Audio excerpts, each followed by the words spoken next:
5월 8일 전북 현대와 수원 삼성의 경기를 시작으로 K리그가 개막하게 되었습니다. 전북은 홈경기에서 1대0을 거두며 개막식을 맞이했는데요. 높은 점유율과 많은 슈팅수를 기록했음에도 한 골밖에 넣지 못하면서 다소 답답한 경기력을 보였습니다. 시원하진 않았지만 다행히 승리를 거뒀던 개막전을 분석과 함께 보시죠.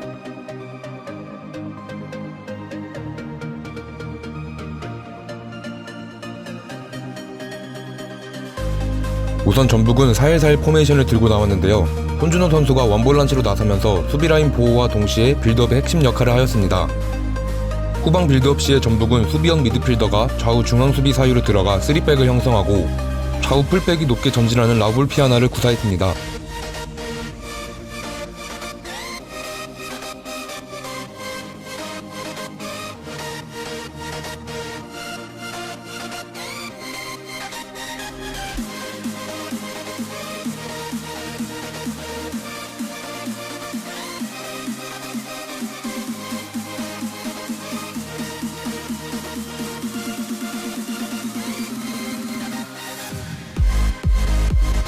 이처럼 손준호 선수가 수비 라인으로 내려가서 빌드업 코어 역할을 수행하였습니다. 전반전의 전북은 주로 좌측으로 공을 보내면서 상대 수비를 한쪽으로 쏠리게 한 후 무릴로 선수의 연기를 이용한 공격 전개를 주로 선보였습니다. 이때 큰 특징이 조규동 선수가 중앙에서 좌측으로 빠지면서 상대 수비를 끌어내고 황규원 선수가 중앙으로 이동하며 투톱을 형성하는 모습을 보였습니다.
이 과정까진 좋았으나 전북은 그 이후로 넘어가질 못했습니다.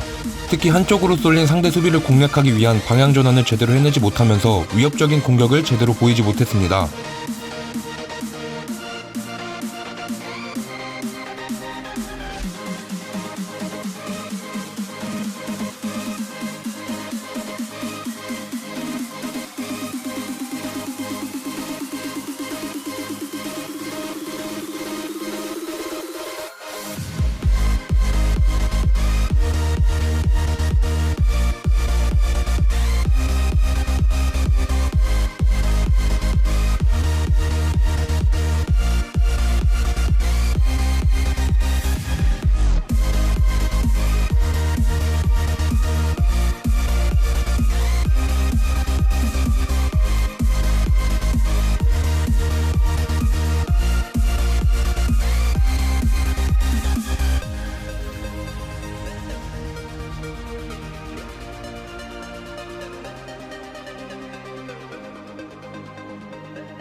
또한 상대 수비를 끌어낸 이후에 허점을 노리기 위해 템포를 올릴 필요가 있었는데 중원과 양 풀백의 템포가 다소 느렸고 상대가 자리 잡을 시간을 계속 허용해주면서 공격에 어려움을 겪었습니다.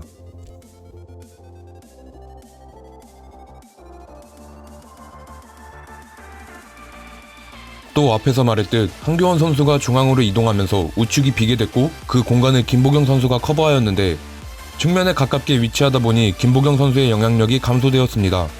김보경 선수가 우측에서 중앙으로 들어오는 플레이에 능한 선수임은 맞습니다. 지난 시즌 울산에서도 우측 윙으로 자주 나와 측면에서 중앙으로 들어오는 인버티드 윙어의 움직임을 소화했습니다. 문제는 그때와 지금의 위치 선정입니다. 울산 시절 김보경 선수는 측면과 중앙 사이 하프 스페이스에 자리 잡은 상태에서 중앙으로 들어왔고 그때 생긴 우측 공간을 오버래핑이 뛰어난 김태현 선수가 커버하면서 강력한 공격을 보였습니다.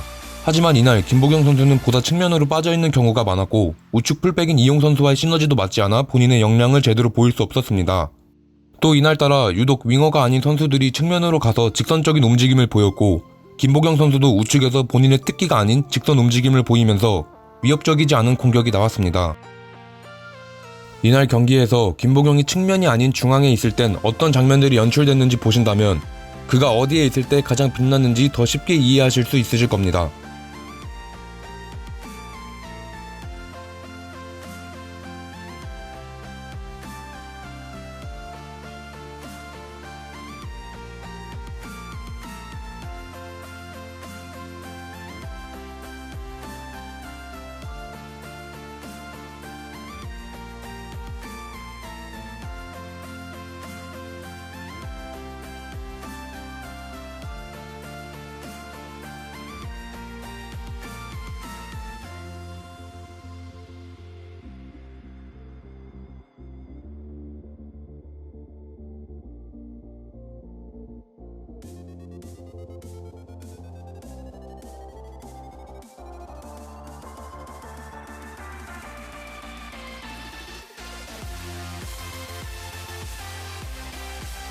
결국 전반전엔 골문을 두드리지 못한 채로 후반전을 맞이했고 이동국 선수가 투입되면서 또 상대가 예측하기 쉬운 패턴으로 공략을 시도하게 됩니다.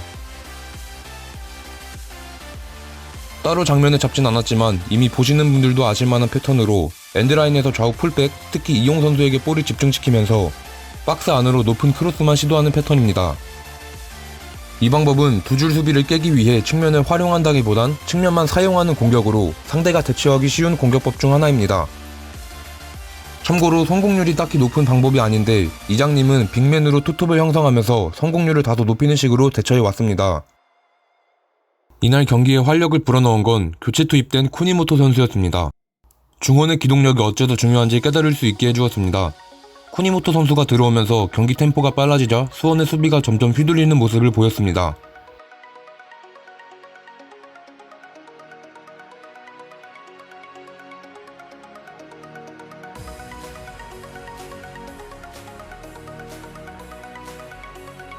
또 쿠니모토 선수의 이런 장면들을 보면 오히려 김보경 선수가 우측면에 서는 것보다 쿠니모토 선수가 우측면에 서는 게 더 좋아 보였습니다.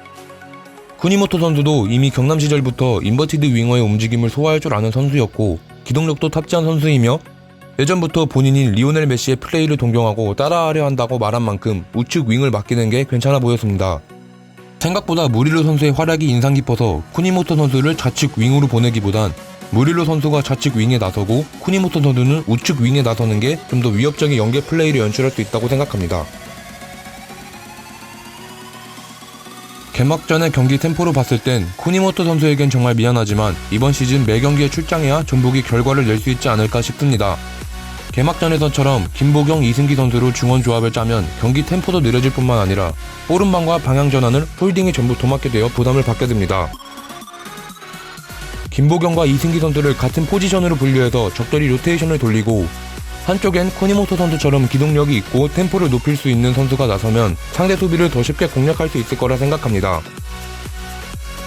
효과적인 공격 포지션을 두 가지로 나누었는데 하나는 4-1-4-1의 4를 무릴로, 김보경, 쿠니모토, 한교원 이렇게 나서면서 좌측에선 연계 플레이로 떨어 들어가는 장면을 연출하며 상대 수비를 쏠리게 하고 우측에선 한교원 선수가 직선 돌파를 계속 시도하는 첫 번째 포지션과 4-2-3-1의 3을 무릴로, 김보경, 쿠니모토 이렇게 구성하면서 양쪽 윙어들이 중앙으로 들어오게끔 한 후 양쪽 풀백들이 적극적으로 오버래핑에 가담하며 측면을 커버하는 두 번째 포지션을 생각해봤습니다.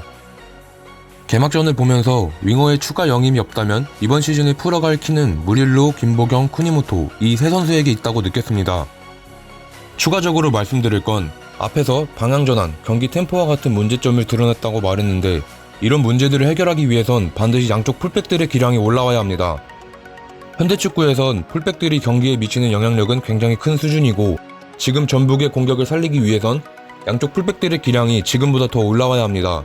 앞선 두 번의 아시아 챔피언스리그 예선과 개막전에서 전북의 풀백들은 계속해서 템포, 크로스의 부정확, 빌드업 고전 등의 문제를 드러내면서 공격에 크게 도움을 주지 못하고 있습니다. 더군다나 최전방 3명 모두가 타깃맨 스타일을 뛰는 전북에선 타깃맨이 있는 박스 앞 구역에 볼을 많이 투입시켜야 효과적인 공격을 이룰 수 있고 그 역할을 풀백들이 맡아줘야 하기 때문에 더더욱 중요한 역할을 맡고 있는 셈입니다. 세트피스에서 역시 팀의 구세주인 이동국 선수가 골을 성공시키며 승리를 거두긴 했지만 이런 공격력으론 이번 시즌 결과를 내기 힘들 겁니다. 선수들이 좀 더 열정을 보여줬으면 좋겠고 또 라인업 구성에 있어서 역할 분담을 더 알맞게 설정했으면 좋겠습니다. 아직까지도 크게 색깔이 안 보이고 여전히 선수들 특성을 제대로 활용하지 못하고 있다고 생각합니다.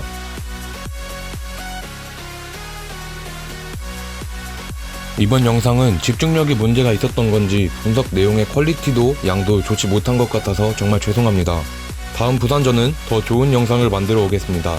끝까지 봐주셔서 정말 감사드리고 전북이 이번 시즌을 잘 거둘 수 있도록 응원합니다.